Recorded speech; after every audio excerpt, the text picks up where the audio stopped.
Hello, my name is Farrell D. Moore, and I'd like to welcome you to another episode of Write, when I'm going to perform the second of 8 interviews with author Tom Frye.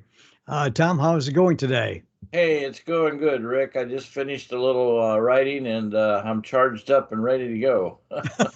Well, good, good. Now, of all the novels that you've written 18 novels or so. How many Yep. total? I think 18 is about the right 18? count. Yeah. What's your favorite underappreciated novel? Um, I think the Stagheart series didn't get a lot of recognition. It was I sold $1,000 worth of those to Indian Education here in Lincoln, and they got 100 some books, which is great, but um those books were sent to 7 reservations for Native kids and never got any feedback. So I don't know how they went, and the kids here in Lincoln didn't write back to tell me anything either. So I don't know that it's 3 books, and they're all in sequence, and it's Native themed. I talk a lot about Crazy Horse, a lot about Sitting Bull, a lot of Native history in there, and just didn't get a lot of feedback from it. Well, I've read the Staghout series, and they're pretty damn good. Yeah. So, all right, let's talk a little bit about scratching on the 8 ball. Tell me again what inspired you to write that book. That is a story in itself. When I was 10 years old and my friend was 10 years old, we had our birthdays together, July 4th and July 9th. Our moms always had our birthdays together, so we get plenty of presents, so plenty Right? of kids come to our party. I got a bow and arrow for my birthday. My friend Tommy Wolf said, I bet you can't hit a running target. And the dare was on, and I fired, and I hit him in the nose, and his dad come out, Oh no. broke my bow over his knee, spanked me, and sent me home, and told me I could never play with Tommy Wolf again. I grew up to be a drug counselor. Tom Wolf grew up to be a drug dealer. He got caught one night breaking into a pharmacy, and when the cops asked him his name and date of birth, he gave my name and my date of birth. And a year later, he didn't show up for court, so they put a warrant out for Tom Frye. Oh no. Yeah, and 2 detectives come to my mom's house, and I was working as a teacher's aide then at a school. She called me and she says, "I got 2 detectives coming to arrest you." She says, "But they showed me a mugshot, and it's Tommy Wolf." Oh no. So I drove down to the county city building because I knew 2 of the narcs down there, and they walked me up to the city prosecutors, told him what happened. He gave me his card. He says, "Carry this with you because I'm going to try to pull this, but a lot of times these don't get pulled." Oh right. And that card saved me twice. Get out of jail card, go free. Um, and Detective Bullock and Captain Jacobson, 2 of the narcs down there, they were laughing because they knew who Tom Wolf was, and they just thought that was the most weaselly thing he'd ever heard. So they I gotta told tell me, you, that's pretty weaselly by my standards too, right? yeah, well, and Captain Jake said, I tell you what, you get a pair of handcuffs, you go out in the street, you find him and cuff him to a pole and call us, and we'll come and get him. I didn't do that, but I did go out in the street and I met the weirdest people that are on the face of the planet. Professional acid salesman, professional drug dealer.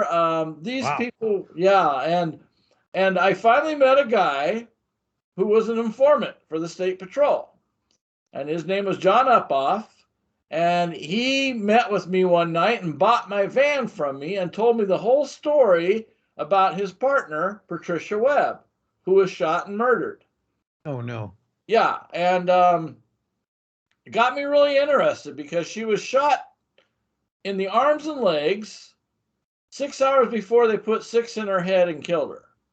Oh man. Yeah, and she was his fiance also, and he was really broke up about it, and he was trying to find the people who did it. Um, it gave me an idea for a story, and two of my kids did some really bad drugs one night. Four different drugs. One boy and another boy inhaled aerosol and suffocated. So I Uh-huh. got really frustrated and started thinking of a book to write, and this all came out. Everything that happened in that year just kind of came out. The narc being killed, and Right. and a friend of mine had a safe deposit box with the name of six people in it that were involved in the killing. And Really. she was going to give that key to her friend if she ever, she was ever knocked off or something. And I never did get that key, but it gave me an idea for a story. Wow. And that's how 8 Ball came about. It had to do with the narc that was killed, safe deposit box, information, and yeah, like I said, it's a story within itself. Well, do you view writing it as a kind of spiritual catharsis for you, or you're reaching out to disadvantaged youth, or something else? Oh yeah, the message, the impact, the seeds that I plant. That's what's important to me. Right. I don't preach. I don't get really harsh about my anti-drug message, but I try to leave clues. I try to leave specific clues for kids to read and follow and pick up on. And by golly, I think that book has done it. It's the most lost, stolen, missing book in the public schools. Yeah, kids steal it. And probation officers always tell me, we loan that book out, but we never get it back. Now, what do you find the most difficult thing in writing Scratching on the Eight Ball?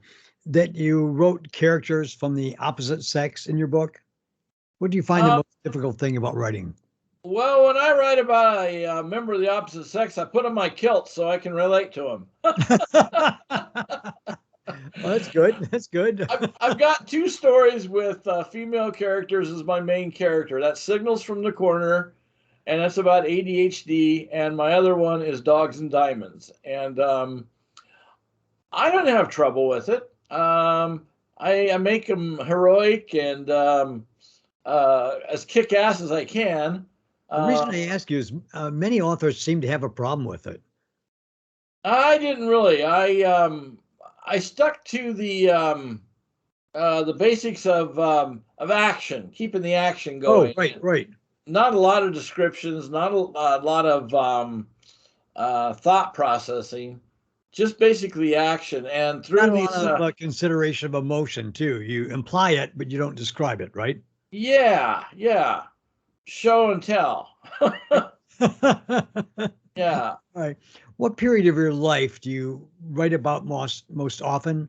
Childhood, teenager, young adult, or I'm adult? stuck. I'm stuck in a 14-year-old mindset, Rick. Really? Yeah, I I thought so. I think I think when I was 14, the most dynamic, dramatic, tragic things happened to me during that time, that whole year, and boy, I absorbed it, and I often write in that perspective, and I think of a 14-year-old kid when I'm writing, and as my audience, and I just What draw. do you incorporate scenes from your own youth? Oh yeah, oh yeah. Okay, okay. Yeah, I when I was 14, I ran away from home and ended up before the judge, and she gave me three choices. She said, "You can go home, you can go to jail, or you can go to detention home." Ooh, And I said, "You lady can go to hell." And the next thing you know, I'm locked up at the detention home. oh boy. Yeah, and I often run into the cop that took me out there that night. It was funny because he didn't lock his door. He let me sit in the front seat in those days because that was a long time ago. Really? And I said, I said, what happened if I open the door and jump out right now? And he looked down at the speedometer and he says, going 55 miles an hour, I'd probably call an ambulance. he Now, always he reminds me of that all the time when I see him. now, what scenes did you edit out of Scratching at the Eight Ball? Well, Scenes you never put in. a lot of a lot of the drug use. I didn't really want to glorify drug use. I didn't want kids to Right. think it was I was trying to say is fun. So I steered away from that. I rewrote it several times, being careful not to, you know, put those images in a kid's head. And I bypassed a lot of the kid gets high several times, and I just gloss over that. I don't dwell on it. So, Right. yeah. I guess so. Another question is, what do you consider the most compelling scene in Scratching at the Eight Ball? Well, I used to think it was when Vince got killed. I don't want to give away the book, but the best friend of reason, who suddenly doesn't do drugs and doesn't want to do drugs anymore, has moved away from the drug culture, and there's an accident, and he is killed. And I used to think that was my most Compelling compelling scene, scene? because Yeah. everybody that read the book said, man, I cried when Vince died. But I ran into a cop one night, and it was Mother's Day, and we were both looking for cards, standing side by side. And I looked over at him. He was in street clothes, and normally he's a redneck cop. That night he was just so mellow and so nice. And he says, "Hey, I read your book." And he says, and tears ran down my face. And I says, "Oh, when Vince got killed?" "Nope." He said, "When that boy did those 4 drugs," he says, "I thought, what a waste of life." Oh, yeah. And that just gave me goosebumps. I thought, wow, that's pretty cool for a redneck cop to make that observation. Yeah, I guess so. Now, do you read your own book reviews? You know, that's a Because long most story. authors are compelled to read their book reviews. Yeah, I don't get a lot of reviews. I get a lot of criticism. You want to call those reviews? No, a friend of mine sent 8 Ball to a professional literary agency, and the guy there wrote a 3-page scathing rebuke on 8 Ball, my most famous book. And he said the kid should have died in there. He's a psychopath. Oh, He's a no. sociopath.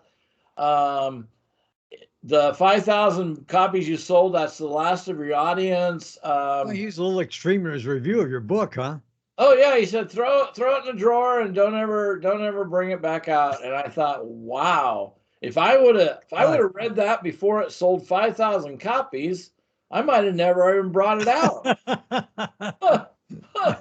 Now, do you hide any secrets in your book that only a few people will find? Is there gems and diamonds in the rough, so to speak? Oh, kind of. I think the um, probably not secrets, but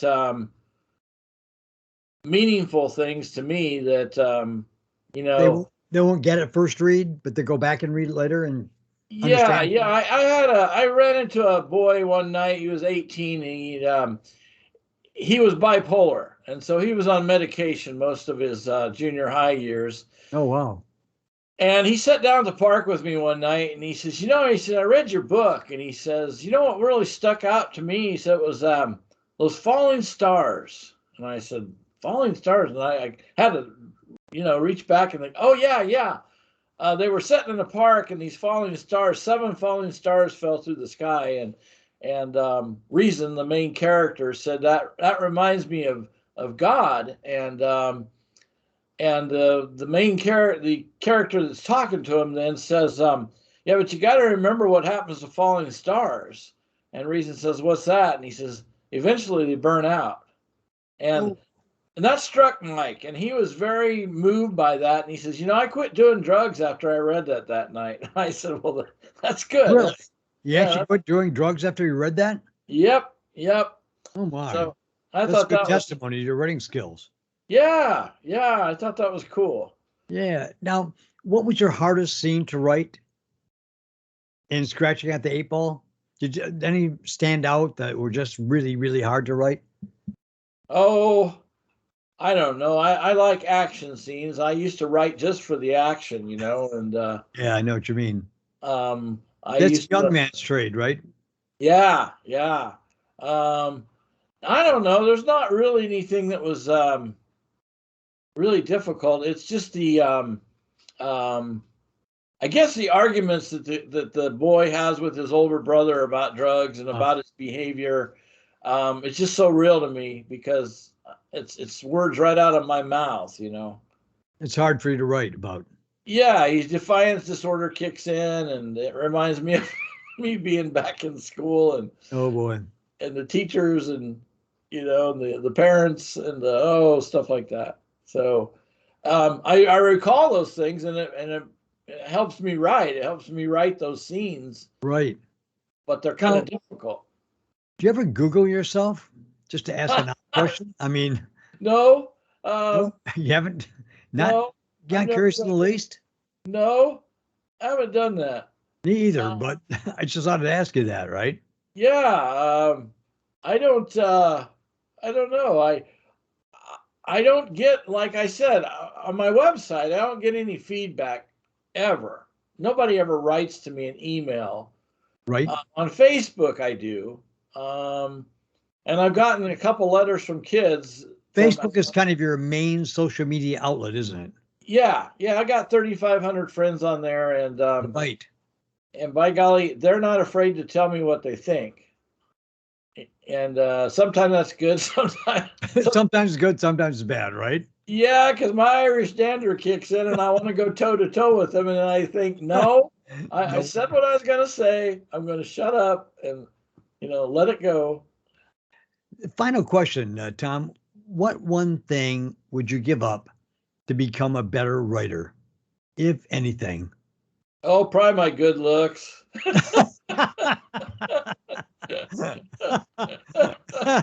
Well, that's something, right? I mean, Yeah, I don't know. I really wouldn't. I don't have much to.